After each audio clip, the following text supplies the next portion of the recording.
السلام علیکم ورحمۃ اللہ تعالی وبرکاتہ۔ میں سمجھ سکتا ہوں کہ ہر کوئی اس بات سے باخبر ہوگا کہ ابھی فلسطین میں کیا چل رہا ہے۔ سوشل میڈیا کا زمانہ ہے، ہر کوئی جانتا ہے، ویڈیو کے ذریعے دیکھ رہا ہے کہ وہاں کس طرح مسلمانوں پر، چھوٹے چھوٹے بچوں پر ظلم کیا جا رہا ہے۔ میں بھی چاہتا ہوں کہ اس پر کچھ اہم باتیں بتاؤں۔ ایک بھائی نے ہم سے سوال کیا تھا کہ چاند یہ بتاؤ کہ یہودی کون ہیں، یہ کون لوگ ہیں؟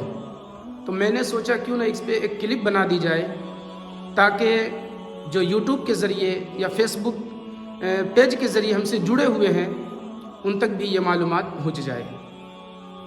یہودی دراصل حضرت یعقوب علیہ السلام کی اولاد میں سے ہیں۔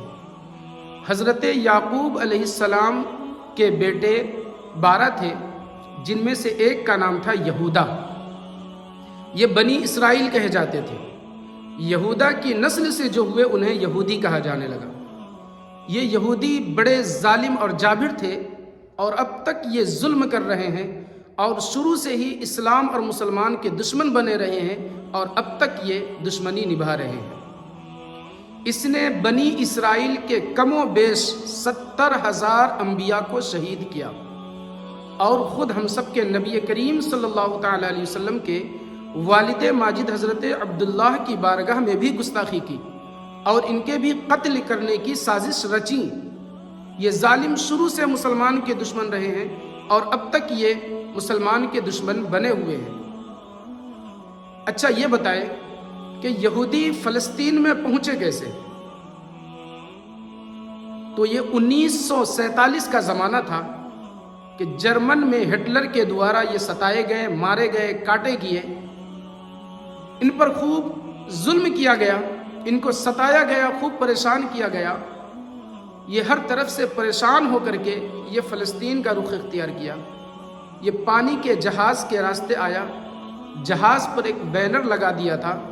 بینر پر یہ لکھا ہوا تھا کہ ہم یورپ اور پوری دنیا سے ستائے ہوئے ہیں، ہمیں مارا گیا ہے، ہمیں پیٹا گیا ہے، ہمیں قتل کیا گیا ہے، ہم ہر طرح سے پریشان ہو کر کے ہم اس طرف آئے ہیں آخری امید لے کر کے کہ ہمیں یہاں پر بسایا جائے گا، ہمیں یہاں پر جگہ دی جائے گی۔ یہ ظالم جابر بینر پر اس طرح لکھ کر کے فلسطین کی طرف آئے۔ فلسطینیوں نے دیکھا تو اس پر رحم کھایا اور فلسطینیوں نے اپنی ہی زمین پر انہیں آباد کیا، انہیں بسایا۔ اور یہ ظالم آج کیا کر رہے ہیں؟ انہی کے بچوں کو کاٹ رہے ہیں، انہی کے بچوں کو مار رہے ہیں، چھوٹے چھوٹے بچوں کو موت کے نیند سلا رہے ہیں۔ آج ہم اور آپ افسوس تو کر رہے ہیں، لیکن بس ایک پل کے لیے افسوس کر رہے ہیں۔ ہم اور آپ اتنے دنیا کمانے میں مگن ہو گئے ہیں کہ فلسطینیوں کا درد ہمیں نظر نہیں آتا، فلسطینیوں کی مصیبتیں ہمیں دکھائی نہیں دیتی۔ مسلمانوں پر ظلم و ستم ہو رہا ہے اور ہم عیش و عشرت کی زندگی گزارتے چلے جا رہے ہیں۔ اور جب ہم سے کہا جاتا ہے کہ مدد کرو تو ہم یہی کہتے ہیں کہ ہم مدد نہیں کر سکتے، ہم مجبور ہیں۔ یقیناً ہم مدد نہیں کر سکتے ہیں، لیکن دعا تو ضرور کر سکتے ہیں۔ دعا کریں اس کے لیے، راتوں کو سونے سے پہلے دعا کرے، سو کر اٹھیں تو دعا کرے، تنہائی میں دعا کرے کہ اللہ تبارک و تعالی تنہائی کے دعاؤں کو قبول فرماتا ہے۔ اس کے لیے دعائیں کرے، ظالموں کے پنجے سے آزاد ہو ایسی دعائیں کیجئے، وہاں کے چھوٹے چھوٹے بچے بچیوں کے لیے دعائیں کیجئے۔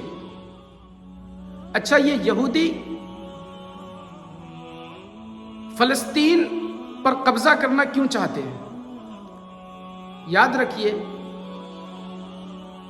یہودیوں کے لیے، نصرانیوں کے لیے، عیسائیوں کے لیے، مسلمانوں کے لیے یہ فلسطین مقدس جگہ ہے، یہ دنیاوی اعتبار سے، لیکن حقیقت میں الحمدللہ وہ ہمارے لیے مقدس جگہ ہے کہ میرے نبی کریم صلی اللہ تعالیٰ علیہ وسلم جب معراج پر گئے تو وہیں سے تشریف لے گئے، وہاں پر سارے انبیاء کرام کی امامت فرمائی اور کچھ کم و بیش 17 مہینے آپ نے وہاں پر نمازیں ادا کی ہیں۔ تو یہ ظالم اور جابر جو کہہ رہے ہیں کہ یہ ہماری مقدس جگہ ہے، اصل میں وہ ہمارے لیے مقدس جگہ ہے۔ اللہ تبارک و تعالیٰ قبلہ اول کی حفاظت عطا فرمائے۔ اچھا، آپ لوگوں نے صلاح الدین ایوبی کا نام تو سنا ہوگا۔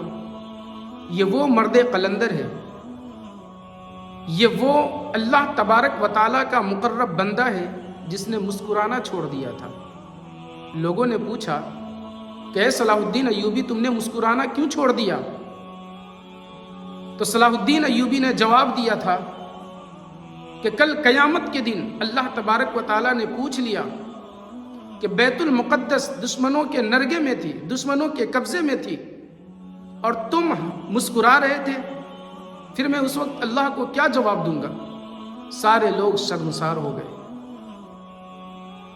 اللہ تبارک و تعالیٰ سے دعا کرنی چاہیے کہ مسلمانوں کا قبلہ اول جو ہے اس کی حفاظت عطا فرمائے، مسجد اقصیٰ کی حفاظت عطا فرمائے، وہاں کے مسلمانوں کی حفاظت عطا فرمائے، چھوٹے چھوٹے بچے بچیوں کی حفاظت عطا فرمائے۔ آئیے ہم سب مل کر کے فلسطین کے لیے دعا کرتے ہیں کہ اللہ تبارک و تعالیٰ ملک فلسطین کی حفاظت عطا فرمائے، وہاں رہنے والے تمام مسلمان چھوٹے چھوٹے بچے بچیوں بزرگوں عورتوں کی حفاظت عطا فرمائے، ساری امت مسلمہ کی حفاظت عطا فرمائے۔ السلام علیکم ورحمۃ اللہ وبرکاتہ۔ ویڈیو اچھی لگی ہو تو ضرور اپنے دوستوں میں شیئر کریں اور کمنٹ کریں، لائک کریں، اور جن لوگوں نے ابھی تک میرا چینل سبسکرائب نہیں کیا ہے وہ چینل کو سبسکرائب کریں۔